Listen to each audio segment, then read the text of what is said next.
Hello প্রিয় শিক্ষার্থীরা, আমি সঞ্জয় রায়। আজকে আমরা আলোচনা করব নবম দশম শ্রেণীর সাধারণ গণিত অধ্যায় 13 সসীম ধারা। এখন দেখো, সসীম ধারা আলোচনা করার আগে আমরা জানবো ক্রম কাকে বলে, অনুক্রম কাকে বলে ও ধারা কাকে বলে এবং এই তিনটার মধ্যে সম্পর্ক কি কি। তাহলে ক্রম কাকে বলে? কতগুলো সংখ্যা বা পদ যদি একটা নির্দিষ্ট নিয়ম মেনে সাজানো থাকে তাহলে তাকে ক্রম বলে। দেখো, 1 2 3 4 5 6 এভাবে চলতে আছে। শেষ পদ হচ্ছে তোমার n। এটা কি সংখ্যাগুলা সাজানো অবস্থায় আছে না, একটার সাথে একটা এক এক করে বাড়ছে না? তাহলে দেখো, এটা কি ক্রমান্বয়ে সাজানো আছে। এখন আমরা যদি বলি 3 5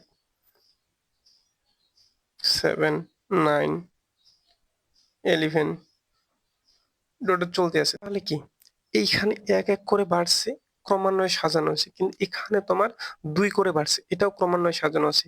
এখন এই দেখো তো, 2 4 8 16 32, এটাও কি ক্রমান্বয়ে প্রথম পদের দ্বিগুণ দ্বিতীয় পদটা না? আবার এই যে দেখো, দ্বিতীয় পদের দ্বিগুণ তৃতীয় পদটা না? তার মানে কি এখানে কি সামনের পদটির দ্বিগুণ হচ্ছে পরবর্তী পদ।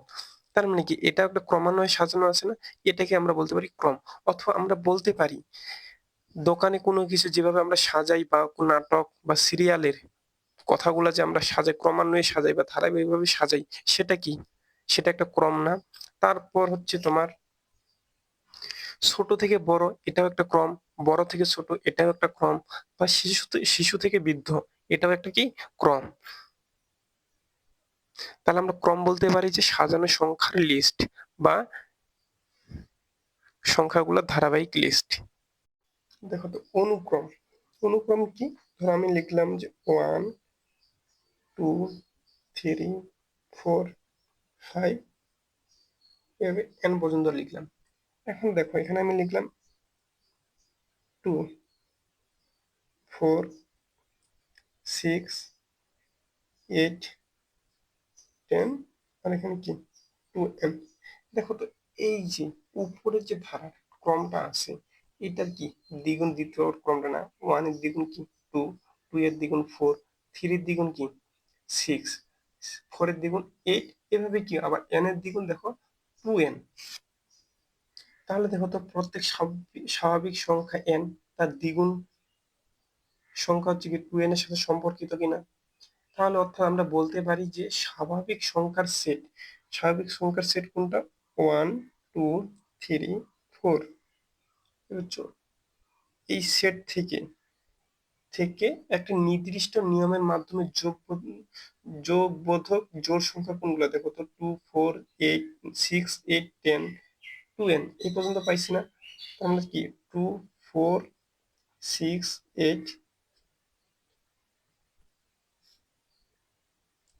8 পাওয়া যায়। তাহলে দেখো তো, এই যে এই সেটটা থেকে একটা নির্দিষ্ট নিয়মের মাধ্যমে আমরা এটা পাইছি না? এই সেটের দ্বিগুণ হচ্ছে এই সেটটা। তার মানে কি এটা হচ্ছে যোগবোধক একটি সেট। তাহলে এটাকে একটা নির্দিষ্ট নিয়মে পাওয়া যায়, তাহলে এটাকে আমরা একটা অনুক্রম বলতে পারি না? তাহলে অনুক্রমের সংজ্ঞা হচ্ছে, দেখো তো, এখানে কি বলা যায়? অনুক্রমের সংজ্ঞাটাকে কতগুলো রাশি একটি বিশেষ নিয়মে এমন ভাবে সাজানো যে প্রত্যেক রাশি তার পূর্বের পদ ও পরের পদের সাথে কিভাবে সম্পর্কিত তা জানা যায়। এভাবে সাজানো রাশিগুলোর সেটকে অনুক্রম বলে। এখন আমরা যে উপরে উদাহরণটা পড়লাম, দেখো তো, এই যে দেখো, 1 2 3 4, এই এই অসীম, এটা কি একটা অসীম সেট, এটা চলতে আছে। দেখো, এই সেটটা থেকে আমরা এই সেটটা পাইছি না। তার মানে কি এটা দ্বিগুণ আমরা এই পদগুলা পাইছি না। এখানে হচ্ছে তোমার সাধারণ পদ ছিল n, আর এখানে সাধারণ পদ হচ্ছে 2n। এখন n এর মান যদি 1 হয় তাহলে কি 1 এর সাথে 2 গুণ করলে কি 2 হচ্ছে না? 2 এর মান, n এর মান যদি 2 হয় তাহলে কি 4 হচ্ছে না? তারপর n এর মান যদি 3 হয় তাই কি 3 দুগুণী 6। এই কি তার মানে কি পূর্বের পদের সাথে পরের পদের একটা সম্পর্ক আছে তো। তাহলে এটাকে আমরা কি বলতে পারবো? অনুক্রম। এখন আরো চলো কয়েকটা উদাহরণের মাধ্যমে আমরা দেখি যে অনুক্রমটা একবারই কিভাবে হয়। দেখো, 1 3 5 7 9, 1 2 3 4 5।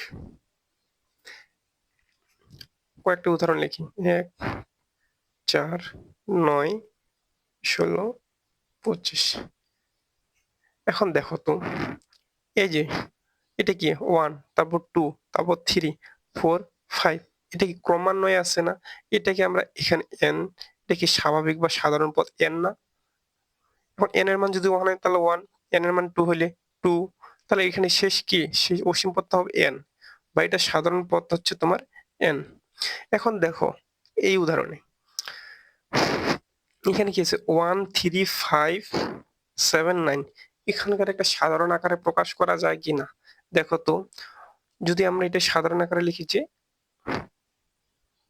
2n-1, দেখো প্রথমে n এর মান যদি আমরা 0 ধরি, 0 কি 0 ধরলে কি হবে 0, দেখো তো এটা তাহলে কি n এর মান যদি আমরা 1 ধরি তাহলে কি হবে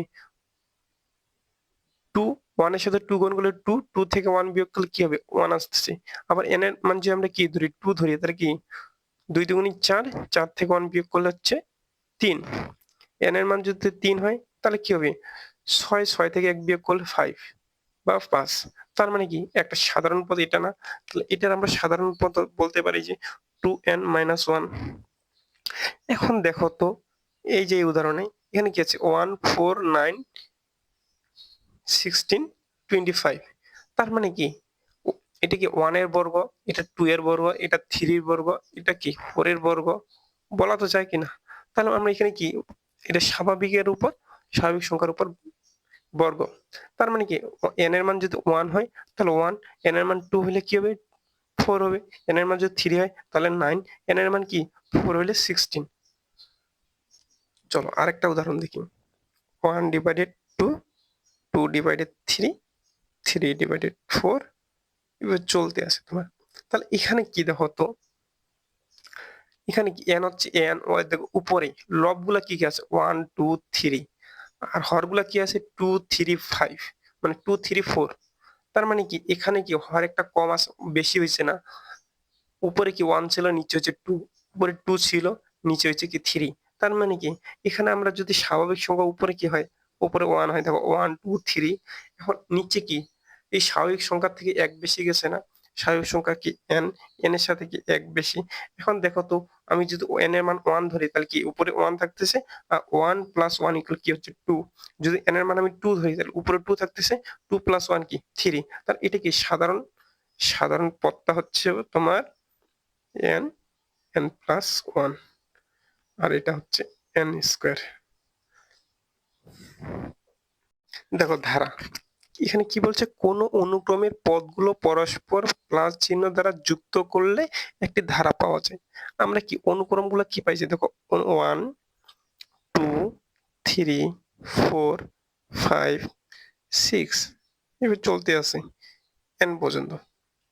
তার মানে কি এখানে যদি আমি একটা প্লাস চিহ্ন দ্বারা যুক্ত করি, এগুলোকে আমরা যদি কি প্লাস চিহ্ন দ্বারা যুক্ত করি তাহলে আমরা একটা কি ধারা পাচ্ছি না?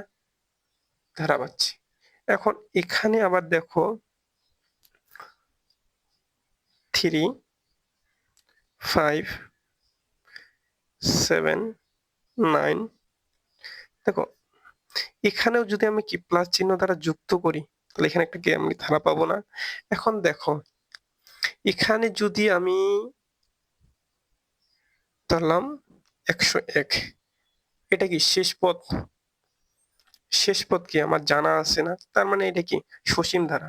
আর যদি শেষ পদ আমার জানা না থাকে, n এর মান কি আমি তো জানি না, n এর মান তো অসংজ্ঞায়িত বলা চলে, বলতে যে কোনো মান হইতে পারে। তার মানে কি এটা হচ্ছে অসীম ধারা।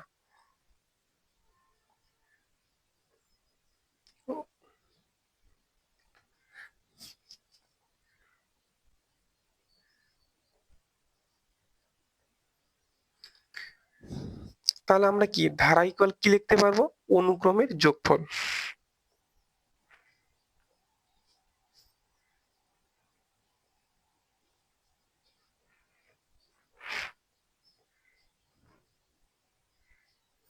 কারণ এগুলো কি, এগুলো অনুক্রম কি সাধারণ আকার না, তার অনুক্রমের যোগফল। এখন ধারা হচ্ছে দুই প্রকার, একটা হচ্ছে সমান্তর ধারা আর একটা হচ্ছে গুণোত্তর ধারা।